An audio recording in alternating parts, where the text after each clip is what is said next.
Hello, everybody, and welcome back to Deciphering My Experience. My name is Eric, and we hit a milestone this week. This past Saturday, Ryder Lee and I did the first live broadcast from Deciphering.tv platform as kind of a test run. So I don't know if any of you happened to see it live, but the most recent post on Deciphering.tv, the weekly wrap-up, that was the episode that we did live. So it appears that we've gotten most of the glitches out of the way for the INN to be coming on live. And I'm happy to announce that tomorrow morning, 0930 on Deciphering.tv, we will be going live with our guest, Miriam Heinen. She's an investigative journalist and a bee advocate, interestingly enough. And she is going to talk to us about the troubles that she's been having in the world around us with freedom of speech and things like that. It should be a very interesting conversation. I really look forward to it. And that'll also have Ryder Lee from Raised by Giants is going to be on there as well. So if you want to hear some live, candid conversation, tomorrow, 0930 Alaska time on Deciphering.tv. Also, later on in the week, I will be on another show. I will be a guest on what's called Quite Frankly, and you can just go to, I think it's quitefrankly.tv. Thursday, 7 to 9 p.m. Eastern Time, I will be on there, and I will be discussing Antarctica oddities. So if that's an interest to you, take a look. 7 to 9 Eastern, Thursday, Quite Frankly. But for today's conversation, I have a couple of things that I want to discuss. Decompartamentalization is a task that I've put many folks to, and I asked to help tear down the walls. And it dawned on me that I can assist folks in decompartmentalizing and tearing down those walls by pointing in the direction of one of the best authors that has done due diligence in that category.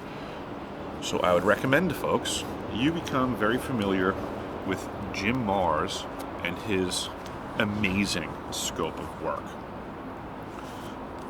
This guy here, Alien Agenda, is an extremely good and informative read. This one is my favorite. Rule by Secrecy. I've lost count of how many times that I've read this book. And it says it's the hidden history that connects the Trilateral Commission, the Freemasons, and the Great Pyramids. Alien Agenda says investigating the extraterrestrial presence among us. And then last, certainly not least, we have this here, Above Top Secret. Uncovers the mysteries of the digital age, UFOs, aliens, 9/11, New World Order, police state, conspiracies, covers up, and much more. They don't want you to know about it. And boy, is that true, that they don't want you to know about it. Jim Marrs has since passed away, which is very unfortunate because, like I stated earlier, he has been so diligent in this community for connecting the dots. I know there's many groups out there in these social media platforms that are topic specific, whether it may be ancient aliens or secret covered up history of the world or contemporary UAP sightings by the military being divulged. And I respect that each of these categories has its place, but we need to work together, folks. So I think Jim Marrs, if you look into those 3 books, you will start to see that these, I guess, different planes of existence from some people's perspectives are more connected than they had ever imagined. They're not separate topics. It's all together. So take a look at those 3 books and let me know what you think. Jim Marrs is definitely an excellent avenue of investigation. Earlier, I guess last week it was, I had presented this document to folks. I don't know that anybody's ever presented it before, so I guess I'll say presented it to the world.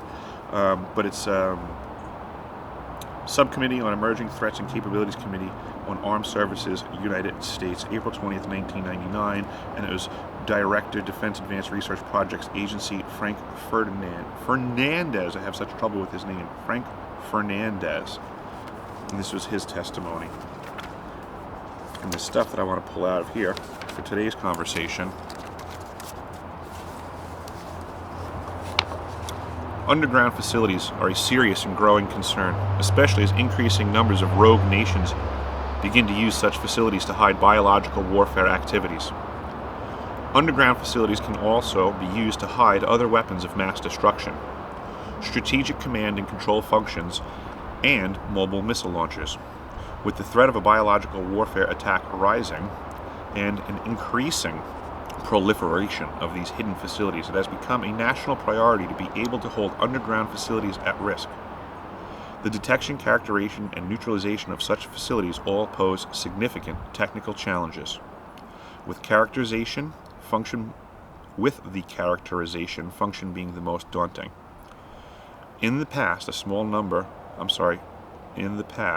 number of small experiments have been conducted elsewhere that show limited capability and, at times, superficial promise for determining the functional and physical characteristics of underground structures. Those experiments have lacked a rigid, methodical scientific approach.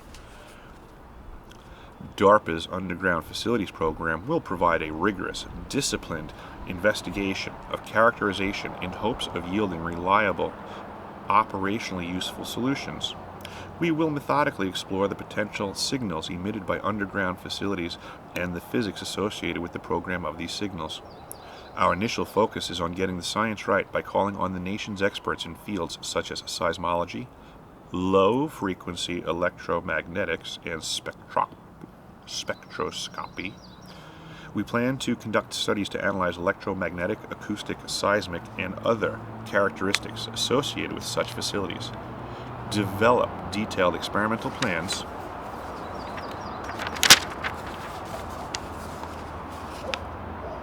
initiate critical modeling activities.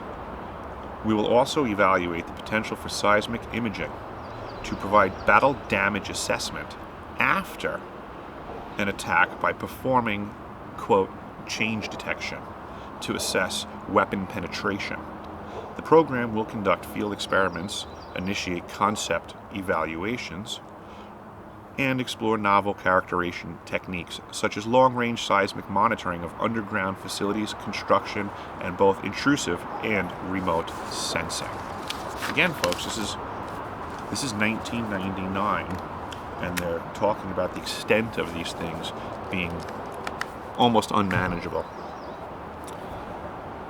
I also produced a document recently about the ice cube neutrino detector as presented by science to the community, and in the archives section, besides being able to find this document, the DARPA document, DARPA 1999 in the archives, you can also find the DOM document in the archives section, and it gives some technical specifications that express that the ice cube neutrino detector is not exclusively detecting.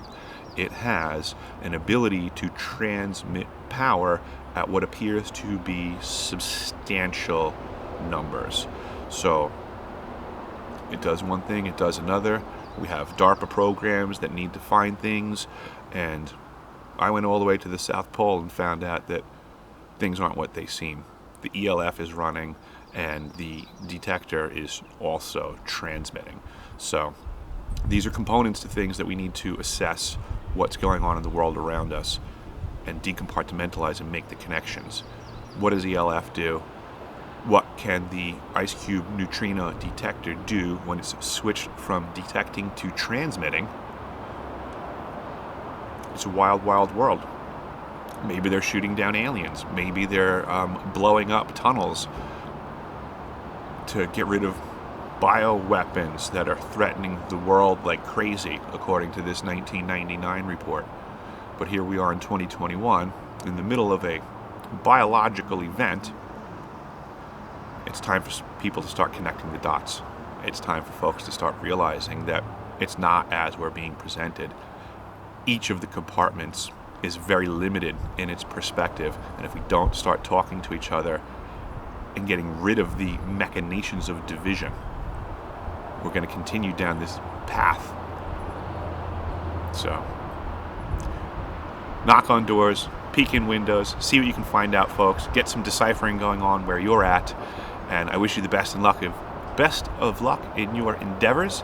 And until such time we talk again, if you could please like, subscribe, share, go to the website deciphering.tv, and please subscribe there so that we can stay connected and make sure that the truth keeps getting spread. Have an excellent day, folks.